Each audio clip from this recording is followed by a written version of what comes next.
नमस्कार। उम्मीद करता हूँ आप अच्छे होंगे। थोड़ी सी तबीयत नासाज है, आवाज़ इसलिए भारी लग रहा होगा।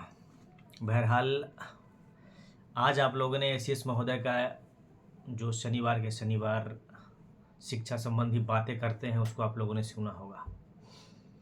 उसमें स्थानांतरण को लेकर के उन्होंने बहुत महत्वपूर्ण जानकारियाँ दी हैं। शायद आप सभी लोगों ने सुन लिया होगा, उस पर ज़्यादा चर्चा करने की ज़रूरत नहीं है।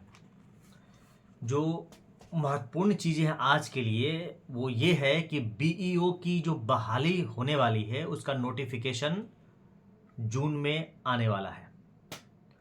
और जहाँ तक मुझे सूचना मिली है इसमें कार्यानुभव 2 साल का रखा जाएगा। जब ये जून में आएगा 2 साल का रखा जाएगा तो एक भी बीपीएससी टीचर जो अभी टीआरई 1, 2, 3 के जो बहाल हुए हैं या हो रहे हैं वो सब फॉर्म फिलअप नहीं कर पाएंगे। इसीलिए शिक्षा विभाग अगर मेरी बातें सुन रही है तो मैं उनसे आग्रह करूंगा कि इसको 1 साल का रखा जाए ताकि बीपीएससी शिक्षक भी इस एग्ज़ाम में अपीयर हो सके। इसमें भी अच्छे शिक्षक चुन करके आए हैं। कई ऐसे हैं जो नेट पीएचडी तक क्वालिफाइड हैं।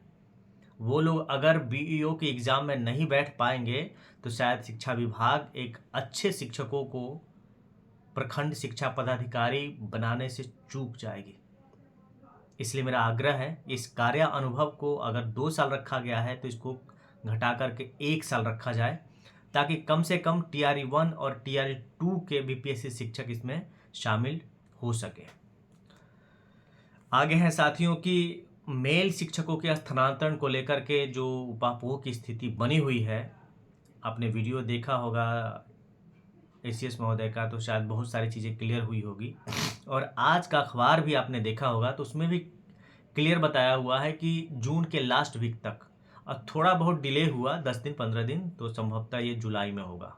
जुलाई में होने का कारण ये है कि अभी जिन जिन कैटेगरी का स्थानांतरण हो रहा है वो होने के बाद सीटों का आकलन किया जाएगा, रिक्तियां पुनः ली जाएंगी कि कहाँ किस विषय की सीटें किस ब्लॉक में किस जिला में कितनी खाली है। उस आकलन को लेने के बाद मेल शिक्षकों का स्थानांतरण होगा। और सेम कंडीशन जो जिला छूट गए हैं पटना जिला का स्थानांतरण, उसमें भी यही चीज़ें लागू होंगी क्योंकि सबसे ज़्यादा अप्लाई पटना जिला में है। जैसा कि वीडियो अगर सुना होगा एसीएस महोदय का तो वो खुद ही बता रहे थे कि लगभग 20% शिक्षकों ने पटना जिला के लिए अप्लाई किया है लगभग। तो ऐसे में सबका पटना जिला में स्थानांतरण होना मुश्किल है। इसका कोई ना कोई आगे रास्ता निकलेगा या जो भी होगा परिस्थितियां आगे चल करके देखी जाएगी। जो साथी छूट गए थे फर्स्ट फेज के और उन लोगों ने जो आवेदन दिया है शिक्षा विभाग में जा कर के, फर्स्ट फेज में जो हैंडीकैप थे, जो विडो में थे, जो गंभीर बीमारी से थे, ये सब जो छूट गए थे और उन्होंने आवेदन दिया, उस पर विचार किया गया है और उनका स्थानांतरण लिस्ट लगभग 600 या 625 लोगों का 2-4 दिनों के अंदर लिस्ट जारी होगा। तो उनका भी मामला सॉल्व। अब जो बच रहा है महिला शिक्षिकाओं का, जो दूसरे जिला से दूसरे जिला में जाना है यानी अंतर जिला जिनका स्थानांतरण होना है, उसमें जो 16 साल 18 साल से एक जगह पे ही पदस्थापित हैं, आज तक उनका स्थानांतरण नहीं हुआ विशिष्ट शिक्षक में, उनका स्थानांतरण पहले होगा। उसके जस्ट बाद फिर बीपीएससी टीआरई 1, 2 के फीमेल शिक्षिकाओं का स्थानांतरण होगा। ये मैं अंतर जिला की बात कर रहा हूँ। बहुत सारी जो फीमेल शिक्षिकाएं हैं विशिष्ट में वो भी अंतर जिला दूसरे जिला में है, जो इनका कभी मायके में ज्वाइन कर लिया, किसी ने मौसा फूफा के यहाँ जाकर के ज्वाइन कर लिया था, मुखिया जी के द्वारा बहाल हुई थी, वो आज तक वहीं है क्योंकि बीच में स्थानांतरण हुआ ही नहीं। तो पहले प्रायोरिटी उनको मिली है, उनका स्थानांतरण होगा।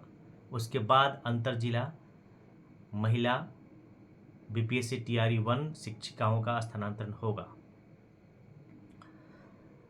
अब साथ ही जैसे मातृत्व अवकाश को लेकर के जो लोग उपापोह की स्थिति में हैं, जिन शिक्षिकाओं ने आपका मैसेज मैंने देखा था कि मातृत्व अवकाश में है तो कैसे स्थानांतरण हो पाएगा, कैसे ज्वाइन कर पाएंगे, इसके लिए परेशान मत हो, इसके लिए कोई ना कोई रास्ता निकलेगा। जैसे कि जो एक नोटिफिकेशन आया था जब विशिष्ट शिक्षकों का पदस्थापन होने जा रहा था अनुमंडल या दूसरे जिला में, उसमें इस तरह को लेकर के एक नोटिस आया था कि इनका ऑनलाइन ज्वाइनिंग कराया जाएगा, इस तरह का नोटिफिकेशन था। तो हो सकता है कि ज्वाइनिंग के 2 दिन 4 दिन पहले ज्वाइनिंग का जब डेट निर्धारित किया जाएगा कि आपको कब से कब तक ज्वाइन करना है, पहले तो स्कूल अलॉटमेंट होगा, फिर ज्वाइनिंग का उसी में डेट दिया जाएगा, तो उसी में हो सकता है कि एक नोटिस आए जो छुट्टी पे है, मान लिया जो नो वर्क नो पे पे हैं, या फिर जो मातृत्व अवकाश में है, ये लोग कैसे ज्वाइन करेंगे। तो इसके लिए एक गाइडलाइन आएगा। और नहीं तो डीओ साहब हैं अपने अपने ज़िला में, आप जहाँ पदस्थापित हैं उस डीईओ साहब से पूछेंगे, और जहाँ जिस जिला में आपका स्थानांतरण हुआ है उस डीईओ साहब से भी आप पूछ सकते हैं, वो गाइडलाइन बताएंगे। लेकिन अभी पहले स्कूल अलॉटमेंट होने दीजिए, उसके पहले परेशान होने की कोई ज़रूरत नहीं है, तब तक हो सकता है कि गाइडलाइन आ जाएगा।